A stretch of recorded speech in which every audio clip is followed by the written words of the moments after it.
Hey everyone, Dr. Charlie Oliver here. I'm both a chiropractor and physical therapist in San Antonio, Texas, still in the trenches, treating backs, necks, hips, and shoulders all day long. And today I want to focus on one of those problems, shoulder pain. The shoulder's always been one of my favorite body parts to treat because 9 times out of 10, we can get the patient back to 100% normal and in a lot of cases, even prevent surgery. So let's talk today about shoulder pain, but more specifically, rotator cuff pain. So whether you've injured it at the gym, playing sports, or just lifting something the wrong way, rotator cuff pain can make even the simplest movements feel like a chore. But don't worry, I'm here to show you some of the exercises that can help relieve pain and get you moving again. Before we jump into the exercises, let's quickly talk about what the rotator cuff actually is. The rotator cuff is a group of 4 muscles that stabilize your shoulder, allow you to move the arm in all directions. So when you hear the term rotator cuff tear, it means that one of those muscles, usually one of the tendons, which is where the muscle attaches to the bone, has been torn. Now, if the tear is bad enough, you'll typically have to see a surgeon who will go in there and repair the tendon and reattach it to the bone. The good news though is that it's pretty rare to actually have a tear so bad that you need surgery for it. So that means most of the time a rotator cuff strain or tendonitis or even a small tear can be rehabbed. And that's what I want to cover in today's video, how to rehab a rotator cuff problem. Now, the first exercise we're going to cover is a pendulum swing. This is a great beginner exercise to gently mobilize your shoulder. A lot of physical therapists use this with their patients. So here's how you do it. What you do, you lean forward and you're going to support yourself with your non-affected arm on a chair or table. You're going to let your other arm, the injured arm, just hang straight down. And you're going to gently swing your arm in small circles, about 10 times in each direction. This motion really helps relieve stiffness and gets things moving without straining the muscles. So it should go without saying that this exercise should be pain-free. As a matter of fact, none of these exercises should hurt while you're doing them. Next, we're going to work on strengthening your rotator cuff. External rotation is a simple but effective move. What you're going to do, you're going to hold a resistance band with your elbow bent at 90 degrees, keeping it close to your body. Next, slowly rotate your hand outwards away from the body and then return to the starting position. You're going to do this at least 10 to 12 repetitions and you're going to do it for at least 2 sets. Now, this exercise builds stability in the shoulder joint, which is crucial for recovery. A side note to this exercise, the muscles that perform this exercise are really small. They're back here on the back of the shoulder blade. So you're going to struggle with this one. You're going to find your muscles are very weak. So in other words, it's not going to take very much resistance to make you really feel it. The muscles which do the opposite, which bring the arms inwards, are massive and they're very strong. This includes the muscles we all work out at the gym. Anything for the lats, for the pecs. There's another big muscle in the back of the shoulder blade called the teres major. Again, it's a large muscle. There's even one on the inside of the armpit. It's one of the rotator cuff muscles. It's on the front of the shoulder blade called the subscapular. So we've got a lot of muscles that bring the arm in, very few to take it outwards. So those muscles are always overpowered and quite frankly, they're neglected even if you spend a lot of time in the gym or playing sports. Something else to keep in mind when doing the external rotation is to stand up really tall and pull the shoulder blade in and down and hold this position the entire time. So this is crucial to give the rotator cuff muscles a proper foundation to work from. Next up is a scapular squeeze. These muscles are important because as I mentioned for the external rotation exercise, the rotator cuff needs a firm foundation to work from first off. Number 2, you don't want the shoulder blade tipping forward while you're doing these exercises. You don't want it tipping forward even when you're raising your arm up. Actually, let me rephrase that. You especially don't want the shoulder blade or scapula tipping forward when you raise your arm. If it's tilted forward and you're slouched forward, you're going to get impingement of the rotator cuff when you raise the arm up. You can even try that out. Try raising your arm up when you're slouched versus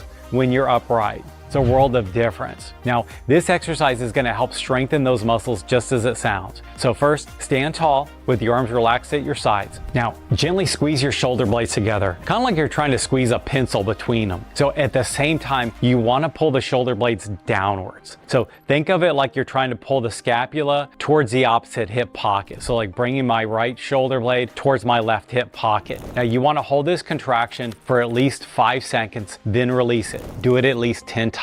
This exercise is going to strengthen the muscles that support the shoulder blades, which support the rotator cuff. And if you can get used to turning these muscles on over and over, guess what? Then it's going to make it easier to turn those muscles on in everyday activities and everyday chores. Next up is a wall angel.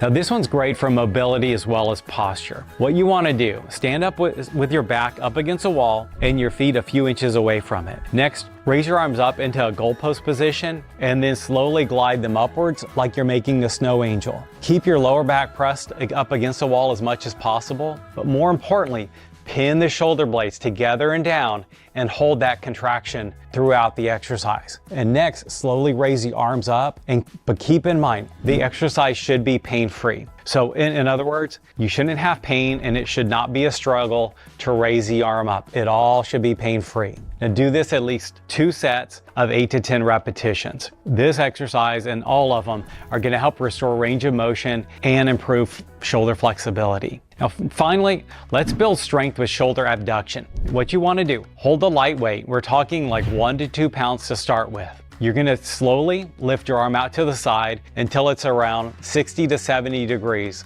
or even less. So in other words, you do not have to go parallel to the floor and definitely do not go above shoulder height. And then slowly lower the weight back down. Remember to keep the scapula in and down during the entire exercise. Also, you want to do this exercise in what's called scaption, which is a plane of the scapula. So in other words, you don't have your arm straight out at your side. You want to have it slightly in front of the plane of the body. That's more of a natural position for our motion. Again, do this one 2 sets for 10 repetitions. This exercise is going to strengthen the muscles around the rotator cuff without overloading them. It's really, really important. These exercises are great for mild to moderate rotator cuff pain. But if you're experiencing sharp pain, having significant weakness, or even difficulty lifting your arm, it's time to see a professional. So don't push through pain.